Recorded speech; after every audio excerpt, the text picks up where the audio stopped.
دار ہے اچھا، آج کا موضوع بہت دلچسپ ہے. جی جی ظاہر ہے صدیوں سے یہ بحث چلی آ رہی ہے، ادب برائے ادب اور ادب برائے سماج کی.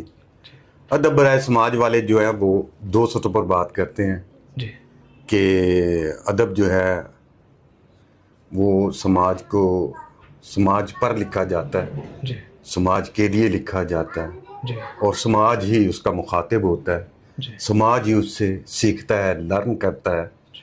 گویا ادب اور سماج دونوں ایک دوسرے کے ساتھ جڑے ہوئے. دوسری طرف یہ آپ نے ٹائٹل جو رکھا ہے، یعنی سماج سدھاری جی جی ادب ہے، اور دوسرا جو سماج سدھاری جگ سدھار. جی ہاں جی جگ سدھاری. اچھا، جو ادب برائے ادب یا literature for the sake of literature, ان کا کہنا کچھ اور ہے. جی خیر اس کو بھی چھوڑ دیں.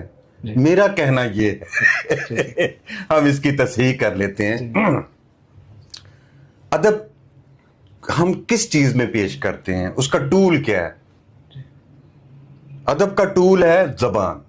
جی ٹھیک ہے، اور زبان کس عمل سے پنپتی، نشو و نما پاتی ہے؟ سماج ہے.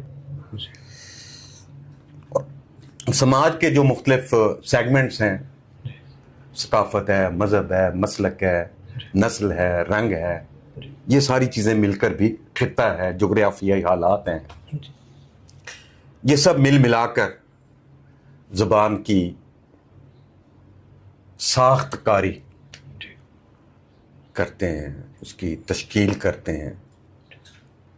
لہذا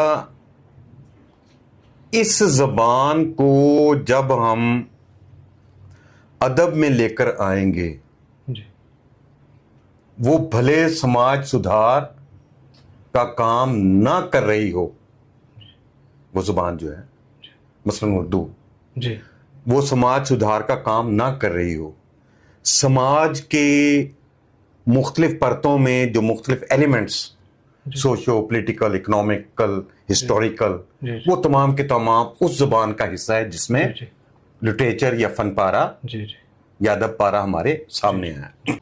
اچھا، ہوتا پتہ کیا ہے، جو سماج سدھاری ٹائپ جو لوگ ہیں وہ یہ کہتے ہیں کہ جس طرح ہم سیب کھاتے ہیں، جی ایک ذائقہ ہے، جی ہم روٹی کھاتے ہیں، پیٹ بھرتا ہے، جی ہم کوئی بھی کام ایسے اینٹیں جوڑتے ہیں، دیوار بنتی ہے، جی کچھ قلعوں کو اکٹھا کرتے ہیں تو پنکھا بن جاتا ہے. جی تو لٹریچر بھی کوئی اس ٹائپ کی